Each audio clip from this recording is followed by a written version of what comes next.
Hello everyone, today we'll talk about how to fix or how to solve Spotify hidden music. To know how to fix or how to solve Spotify hidden music, you should just go to settings. After that, we click apps, default apps, app settings.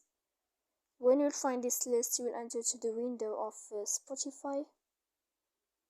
When you'll find this page of app info, you will enter to first stop and you click OK.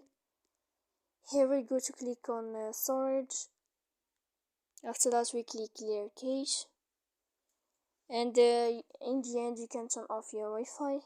You will wait 3 seconds and you can turn on your Wi-Fi again. That's so you can know how to fix that problem. So please don't forget to support us by like and subscribe. See you next time in another video, and thank you for your attention and your watching.